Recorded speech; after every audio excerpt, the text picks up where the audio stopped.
Hi class, welcome to our next video lesson. We've done a lot of factoring before in the past, but we've stopped once we've factored a certain trinomial. Now, instead of just factoring it, we're going to take these problems one step further and we're going to solve. So these have an equal sign, and so when we're solving, it means that we want to get x on one side of the equal sign and the number on the other side. So we want to isolate x, get x all by itself, and see what it equals. And we're going to do this through the process of factoring. So let's look at this first trinomial, x squared plus 11x plus 30 equals 0. To solve for this, to see what x equals, I'm going to factor. So let's make our two parentheses. In the first term of those binomials is going to be x times x, because x times x gives us our x squared. So that goes there. In the second term of the binomials, here and here, goes factors of 30.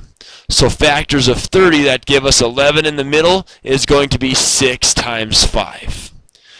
And because it's a positive 11x, it's going to be x plus 6 and x plus 5. As you guys know, we can easily FOIL this and get right back to our trinomial again. First times the first is x squared. Outside is 5x.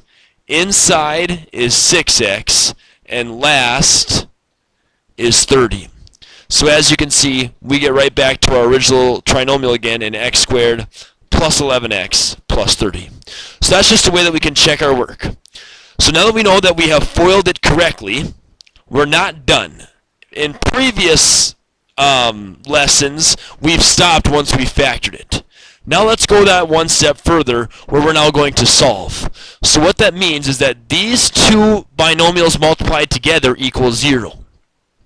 So because anything times 0 is 0, if either of these two factors is 0, the whole left side turns into 0. So what we're going to do is we're going to set each binomial equal to 0. So x plus 6 equals 0, and x plus 5 equals 0. So now this becomes a very simple equation where we solve. We subtract 6 from both sides, x equals a negative 6. And the other answer is x equals a negative 5. To let you know, class, whenever we see an x squared here, it means we're going to have two answers. Okay? So as you can see, we get two answers here. If we see an x cubed here, we're going to have 3 answers. If it's an x to the 5th here, we're going to have 5 answers. So whatever our degree is, that's how many answers for x we should get. Now what's really nice about this, two nice things that are really nice about this. One is that we can always check our work. We have solved, and whenever we solve for something, we can put it back into the original equation. Watch what happens when I put a negative 6 back into the original equation. A negative 6 squared plus 11 times a negative 6 plus 30. This right here becomes a positive 36. This here becomes a negative 66. And this is still my positive 30. What is 36 minus 66? That's a negative 30. And then a negative 30 plus 30 is 0. 0 equals whatever on the right side is 0. Look at that. It checks out. You could do the exact same thing for x equals a negative 5. So for all of these problems on this page of notes, class, you could always check your work just by substituting it back in. That's one really nice thing about these problems. The other nice thing, to tie it back to parabolas, is that whenever we factor and solve, these right here is where our parabolas cross the x-axis. If you were to put this in your graphing calculator, here's the graph that you would see. Look at that graph right there, and notice where it crosses the x-axis at. It crosses the x-axis at a negative 1, 2, 3, 4, 5. It crosses at a negative 5 and at a negative 6. Look at that. Negative 6, negative 5. So all this stuff is really starting to come together to give us a deeper understanding about what a parabola looks like. Let's try problem number 4. Problem number 4, we have a trinomial. Let's factor it. So we're going to form two different parentheses. We're going to have 5x in one and 1x in the other. Factors of a negative 6, that gives us a negative 13, is going to be a positive 2 here, I believe. and a negative 3. Let's make sure that works. Here we would have a negative 15 plus 2 is a negative 13. So we got it worked out. So there is how we factored it. Once we factor it, let's set each factor equal to 0. So 5x plus 2 equals 0, and x minus 3 equals 0. So solving for x here, 5x equals a negative 2, so x equals a negative 2/5 when we divide both sides by 5.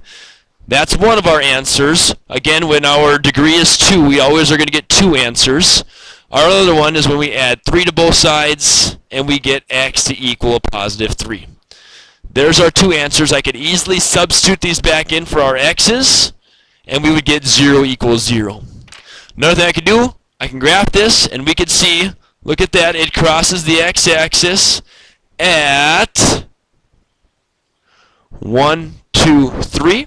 There's one of our answers. And at a negative 2/5, there's the other one. X equals 3, x equals 2/5. Let's try problem number 5. We want to get our trinomial on the left side, or the right side, I guess, but basically all 3 terms on one side of the equation. So let's subtract this 16x over here. So now we would have x squared minus 16x plus 64 equals a 0. Whenever we factor, class, we want to get a 0 on one side of the equation. So now we're ready to factor. So we're going to have x times x to give us the x squared, and a negative 8 times a negative 8 gets us a positive 64, and then we have a negative 8x minus 8x is a negative 16x. So here's how we factored it. We're going to set each of these factors equal to 0. So x minus 8 equals 0, and x minus 8 equals 0. It's the exact same binomial, isn't it? So in this way, we get x equals 8 in this case, and we get x equals 8 over here in this case. So this might seem a little bit weird to you. And this is a unique problem in which we have one answer, x equals 8, but we call it a double root. And we abbreviate it like that. In class, I need to see that on our next chapter test whenever this happens. So whenever you get a binomial, whenever you factor and you get a binomial multiplied by itself, you get one answer, it's x equals 8. However, we got to say it's a double root. Here's why we say that. Whenever we see an x squared term, we need to have 2 answers. So we have x equals 8 as being 2 of our answers. It's a double root. And what a double root means, class, is instead of crossing the x-axis, our parabola doesn't cross. It hits the x-axis and it bounces back up, and it bounces back up again. So here's our x-axis right here. Our parabola goes down and down and down, and instead of going through the x-axis, it hits it right here. And then it hops back up again. Where does it hit the x-axis at, you might ask? At 8. 1, 2, 3, 4, 5, 6, 7, 8. So this is still our answer where it crosses the x-axis, but when it's a double root, it doesn't cross the x-axis. It just hits the x-axis before it bounces back up again. Okay, so that's what that double root means. All right, last 3. Why don't you guys pause the video and try these last 3 on your own. Number 6 was slightly tricky here. What you should have done here is you should have added 5x. So you got 6x squared plus 5x equals 0. Now, even when we have 2 terms, we're still going to get 2 answers because it's an x squared term. But some of you maybe have forgotten to take out the GCF. Let's do that first. Both terms have an x term in common. So you can take out an x, and we have 6x plus 5 left. That equals 0. Now we have 2 terms, or 2 factors rather. Here's one factor, here's the other factor. Let's set both of them equal to 0. So x equals 0, this one equals 0, and this one equals 0. 6x plus 5 equals 0. So we still get 2 answers. 6x equals a negative 5 when we subtract 5, and then divide both sides by 6. X equals a negative 5/6. So here's one of our answers. Here's the other one. X equals 0, and x equals a negative 5/6. Let's see what that looks like on our calculator to check our work. There it crosses at 0, and there's our negative 5/6. Trying the next one, again, on number 7, we could take out a GCF. So we should get 3 answers on this one because this is an x cubed term. So we should get x equals 3 different numbers here.